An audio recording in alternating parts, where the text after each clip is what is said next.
আসসালামু আলাইকুম রহমতুল্লাহি বারাকাতু। আশা করি আল্লাহ সুবহানাল্লাহ তাআলার অশেষ মেহেরবানিতে সকলে ভালো আছেন। সমস্ত প্রশংসা ওই সত্তার, যিনি আমাদেরকে মুসলিম হিসেবে এই পৃথিবীতে পাঠিয়েছেন। আমাদের শেষ নবী হজরত মুহাম্মদ সাল্লাল্লাহু আলাইহি সাল্লামের জীবনী। আমাদের শেষ নবী হজরত মুহাম্মদ সাল্লাল্লাহু আলাইহি সাল্লামের জীবনের প্রথম থেকে শুরু করে শেষ পর্যন্ত তিনি কিভাবে দাওয়াতি কাজ করেছেন, কিভাবে ইসলাম প্রচার করেছেন, তিনি কিভাবে মার খেয়েছেন, তিনি কিভাবে অত্যাচার অনাচারের মধ্যে পতিত হয়েছিলেন, সেসব সম্পর্কে আমাদের চ্যানেলে সমস্ত ভিডিওগুলি প্রকাশ করা হয়েছে। আলোচনার ক্ষেত্রে ভুল ত্রুটি হয়ে থাকলে ক্ষমার দৃষ্টিতে দেখবেন। হযরত হামজা রাদিয়াল্লাহু আনহু এর ইসলাম গ্রহণ। মক্কার বিস্তৃত অঞ্চল অন্যায় ও অত্যাচারের ঘন কৃষ্ণ মেঘমালা দ্বারা আচ্ছাদিত ছিল। সেই মেঘমালার মধ্য থেকে হঠাৎ এক ঝলক বিদ্যুৎ চমকি হওয়ায় মুসলিমদের পথ আলোকিত হল। হামজা মুসলিম হয়ে গেলেন। তার ইসলাম গ্রহণের ঘটনা সংঘটিত হয় নবুয়ত প্রাপ্তির ৬ষ্ঠ বর্ষের শেষ ভাগ। সম্ভবত তিনি যুলহিজ্জা মাসে মুসলিম হয়েছিলেন। হামজা রাদিয়াল্লাহু আনহু এর ইসলাম গ্রহণের প্রেক্ষাপট। এক দিবসে আবু জাহেল সাফা পর্বতের নিকটে নবী করিম সাল্লাল্লাহু আলাইহি সাল্লামের পাশ দিয়ে যাচ্ছিল। নবী সাল্লাল্লাহু আলাইহি সাল্লামকে দেখে অনেক কটু কাত্যব্য করল এবং অপমানসূচক কথাবার্তা বললে নবী করিম সাল্লাল্লাহু আলাইহি সাল্লাম তার কথাবার্তার কোনো উত্তর দিলেন না। আবু জাহেল একটি পাথর তুলে নিয়ে নবী সাল্লাল্লাহু আলাইহি সাল্লামের মাথায় আঘাত করলেন। এর ফলে আঘাতপ্রাপ্ত স্থান হতে রক্তধারা প্রবাহিত হতে থাকল। তারপর সে কাবা গৃহের নিকটে কুরাইশগণের বৈঠকে গিয়ে যোগদান করল। আব্দুল্লাহ বিন জুদআনের এক দাসী নিজ গৃহ থেকে সাফা পর্বতের উপর সংঘটিত ঘটনাটি আদ্যপান্ত প্রত্যক্ষ করছিল। হামজা রাদিয়াল্লাহু আনহু শিকার থেকে প্রত্যাবর্তন করা মাত্রই তখন তার হাতে তীর ধনুক ছিল। এমন অবস্থায় সে তাকে আবু জাহেলের অন্যায় অত্যাচার এবং নবী সাল্লাল্লাহু আলাইহি সাল্লামের ধৈর্য ধারণের ব্যাপারটি বর্ণনা করে শোনাল। ঘটনা শ্রবণ করা মাত্রই তিনি ক্রোধে ফেটে পড়লেন। তিনি প্রচণ্ড রাগান্বিত হয়ে পড়লেন।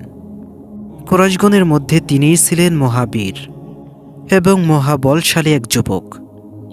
এক মুহূর্ত বিলম্ব না করে তিনি এ সংকল্পবদ্ধ হয়ে ছুটে চললেন যে যেখানেই আবু জাহেলের সঙ্গে তার সাক্ষাৎ লাভ হবে সেখানেই তিনি তার ভূত ছাড়াবেন।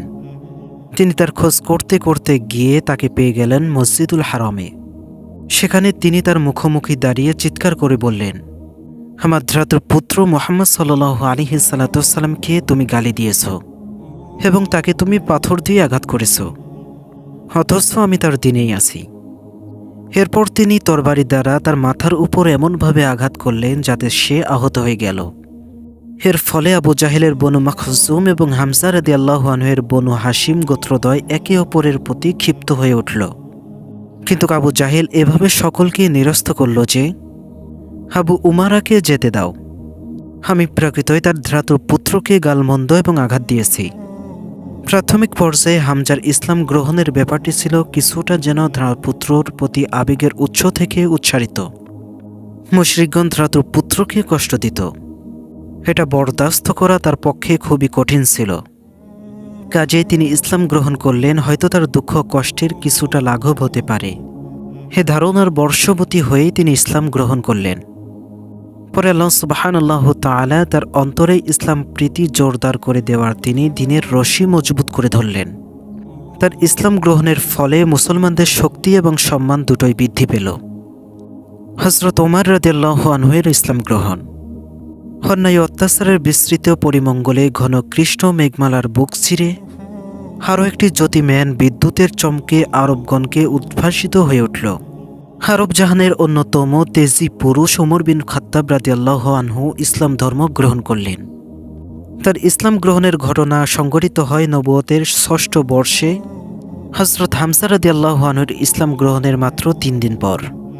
নবী সাল্লাল্লাহু আলাইহি সাল্লাম ওমর রাদিয়াল্লাহু আনহুর ইসলাম গ্রহণের জন্য আল্লাহর সমীপে প্রার্থনা করেছিলেন। ইমাম তিরমিজি আব্দুল্লাহ বিন ওমর রাদিয়াল্লাহু আনহু হতে এই বিষয়টি বর্ণনা করেছেন এবং একে বিশুদ্ধ হিসেবে সাব্যস্ত করেছেন।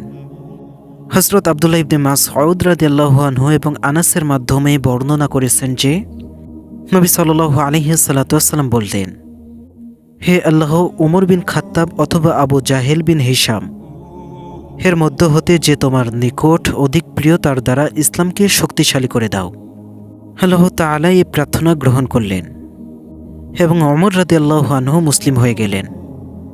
এ দুজনের মধ্যে আল্লাহর নিকট ওমর রাদিয়াল্লাহু আনহু অধিক প্রিয় ছিলেন। ওমর রাদিয়াল্লাহু আনহু এর ইসলাম গ্রহণ সম্পর্কিত সমস্ত বর্ণনা একত্রিত করে দৃষ্টি নিক্ষেপ করলে এটা স্পষ্ট হয়ে ওঠে যে তার অন্তরে ইসলাম ধীরে ধীরে স্থান লাভ করতে থাকে। ওমর রাদিয়াল্লাহু আনহু তার উগ্র মেজাজ, রূঢ় প্রকৃতি এবং বীরত্বের জন্য আরব সমাজে বিশেষভাবে বিখ্যাত ছিলেন।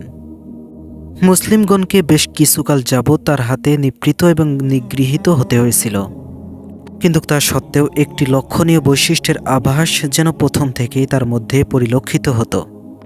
একদিকে তিনি তার পূর্বপুরুষগণের অনুসৃতি, রীতিনীতি এবং আচার অনুষ্ঠানের প্রতি অত্যন্ত শ্রদ্ধাশীল ছিলেন এবং মদ্যপান ও আমোদ প্রমোদের প্রতি তার যথেষ্ট আসক্তি ছিল। অন্যদিকে মুসলিমদের ঈমান, আকীদা এবং বিপদ আপদে তাদের ধৈর্য ধারণের অসাধারণ ক্ষমতা দেখে তিনি অনেকটা হতবাক হয়ে যেতেন এবং নয়ন দৃষ্টিতে তাদের দিকে চেয়ে থাকতেন। অধিকন্ত কোনো কোনো সময় জ্ঞানী ব্যক্তিগণের মতো তার অন্তরে তত্ত্বচিন্তার উদ্রেক হতো। তিনি আপন খেয়ালে চিন্তা করতে থাকতেন নানা বিষয়, নানা কথা। কোনো কোনো সময় এটাও তার মনে হতো যে ইসলাম যে পথের সন্ধান দিচ্ছে, যে পথে চলার জন্য উদ্দাক্ত আহ্বান জানাচ্ছেন, সম্ভবত সেটাই উত্তম এবং পবিত্রতম পথ। এজন্য প্রায়ই তিনি দ্বিধা দ্বন্দ্বে ভুগতেন, কোনো কোনো সময় বিচলিত বোধ করতেন, আবার কখনো কখনো নিরুৎসাহিত বোধ করতেন।